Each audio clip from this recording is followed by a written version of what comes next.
Good morning, मैं S के दुबे। पिछले वीडियो में हम लोगों ने इतिहास विषय के 12वीं की कक्षा का 30 क्वेश्चन सॉल्व किया है। अगला क्वेश्चन है, श्वेतांबर और दिगंबर कौन थे? श्वेतांबर और दिगंबर कौन थे? महावीर स्वामी की मृत्यु होती है 468 ईसा पूर्व में। 468 ईसा पूर्व में महावीर स्वामी की मृत्यु हो गई। उसके 200 वर्षों के बाद मगध के क्षेत्र में भीषण अकाल पड़ा और भद्रबाहु के कुछ अनुयायी जो हैं वह दक्षिण भारत भद्रबाहु के साथ चले गए। फिर स्थूल भद्र के अनुयायी मगध में ही रह गए।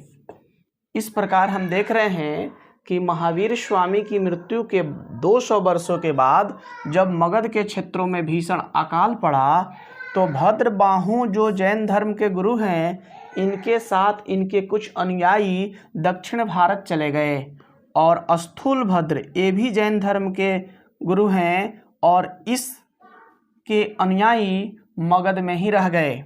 जो स्थूल भद्र जो मगध में रह गए, उनके अनुयायी श्वेत वस्त्र धारण करना शुरू कर दिए, जबकि जो दक्षिण भारत गए भद्रबाहु, उनके अनुयायी महावीर स्वामी के कट्टर अनुयायी बने रहे। महावीर स्वामी जो है नग्न रहते थे, इस कारण से भद्रबाहु के अनुयायी भी नग्न रहने लगे। वे लोग जैन सिद्धांतों का सख्ती से पालन करते थे।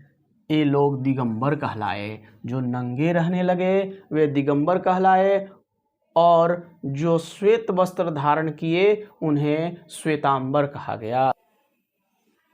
अगला क्वेश्चन है, जैन धर्म के 5 सिद्धांत कौन कौन थे? ज्ञान प्राप्ति के बाद महावीर स्वामी ने जो विचार प्रकट किए वही जैन धर्म के सिद्धांत बन गए। महावीर स्वामी जैन धर्म के 24वें तीर्थंकर हैं। उन्हें ज्ञान की प्राप्ति हुई, उसके बाद जो उन्होंने विचार दिया वही जैन धर्म का सिद्धांत बन गया।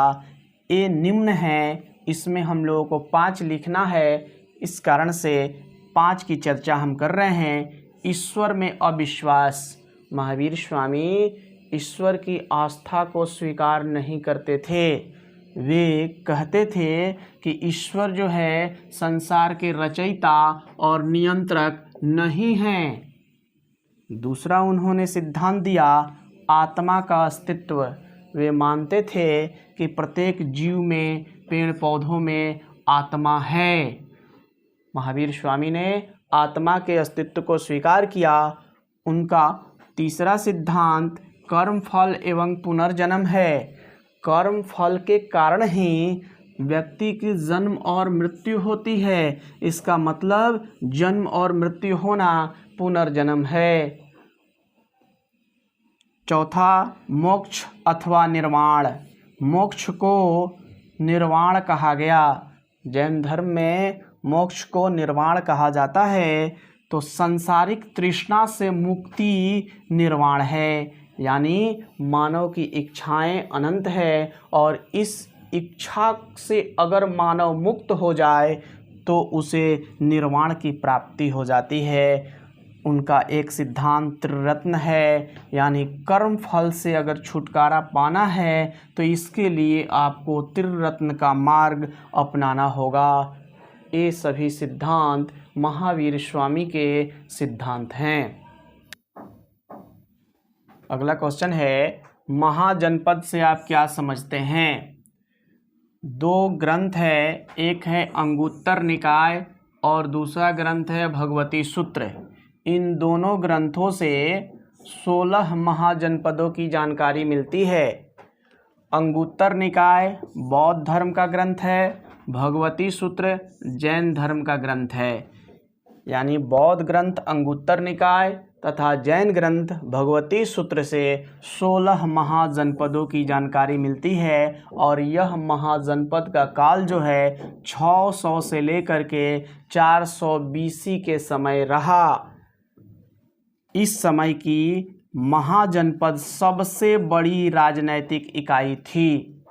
महाजनपद बनने की प्रक्रिया जो है वैदिक काल से ही प्रारंभ हो गई। अब यहाँ जो वैदिक काल की बात हो रही है वह होगा उत्तर वैदिक काल। उत्तर वैदिक काल का अंतिम समय जो है वह 600 BC है। जैसा कि 1000 BC से शुरू होता है, 600 BC तक उत्तर वैदिक काल रहता है। उत्तर वैदिक के बाद महाजनपद बनने की प्रक्रिया प्रारंभ होती है।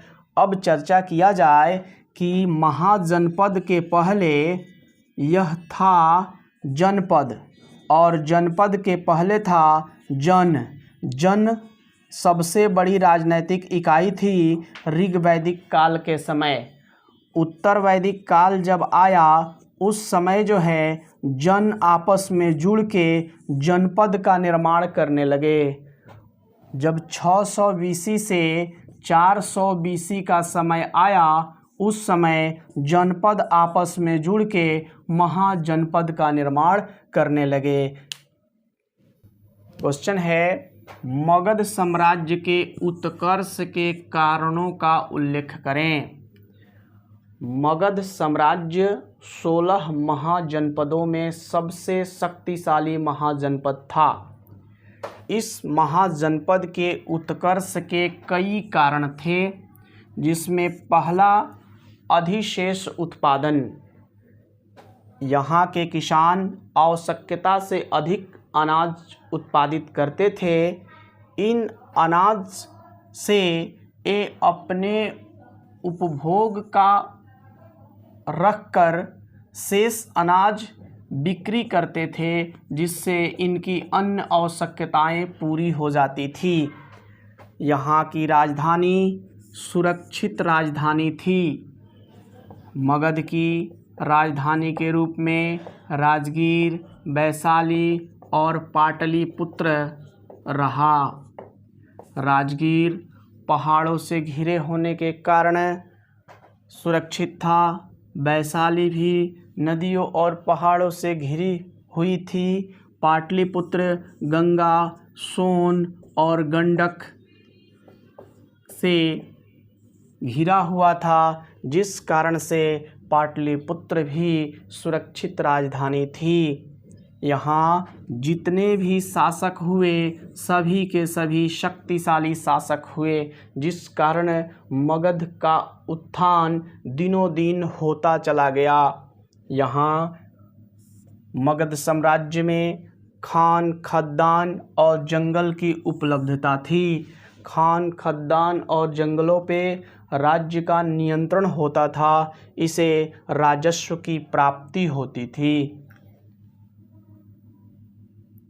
पांचवा कारण आक्रामक नीति है। यहाँ के सभी शासक आक्रामकता की नीति को अख्तियार करते थे। ये सभी शासक आक्रमण अन्य महाजनपदों पर करते थे, जबकि अन्य महाजनपद के शासक सुरक्षात्मक नीति अपनाते थे, जिस कारण से दिनों दिन मगध साम्राज्य का विस्तार होता चला गया। क्वेश्चन है, हर्यक वंश के संस्थापक कौन थे और उनका कार्यकाल क्या था? ऐसा क्वेश्चन पूछा गया है। मगध जो साम्राज्य है उसका पहला राजवंश है हर्यक वंश, और इस हर्यक वंश के जो संस्थापक हैं उनका नाम है बिंबिसार। और बिंबिसार ने अपना शासन शुरू किया 544 BC से, और 544 BC से लेकर के 492 BC तक इनका शासन रहा। इन्होंने जो है प्रदोत वंश के अंतिम शासक वर्तिधर्मन की हत्या करके मगध पर हर्यक वंश की स्थापना की। बिंबिसार ने अपनी राजधानी गिरिवज्र, जिसे राजगृह भी कहा जाता है, इसको अपनी राजधानी बनाया। जैन साहित्य में बिंबिसार का नाम श्रेणिक मिलता है। बिंबिसार महात्मा बुद्ध के मित्र भी थे और महात्मा बुद्ध के संरक्षक भी थे। बिंबिसार ने वैवाहिक संबंधों के द्वारा अपने साम्राज्य का विस्तार किया। उन्होंने अपना पहला विवाह लिच्छवी गणराज्य के शासक चेटक की पुत्री चेलन्ना के साथ किया। उनका दूसरा विवाह कोसल, जो उत्तर प्रदेश में है, वहाँ के राजा प्रसेनजित और उनकी बहन महाकोसला थी, उनसे उनका दूसरा विवाह हुआ। तीसरा विवाह बिंदुसार ने मद्र नरेश यानी पंजाब के क्षेत्र की राजकुमारी है, नाम है राजकुमारी का क्षेमा, उनके साथ उनका विवाह स्थापित हुआ। महावग्ग में बताया गया है कि बिंदुसार की 500 रानियां थीं। बिंदुसार के बाद हर्यक वंश के शासक अजातशत्रु बने। हम लोगों का इस प्रकार 5 क्वेश्चन कंप्लीट होता है। अगला 5 क्वेश्चन 35 से 40 तक अगले वीडियो में करेंगे। धन्यवाद।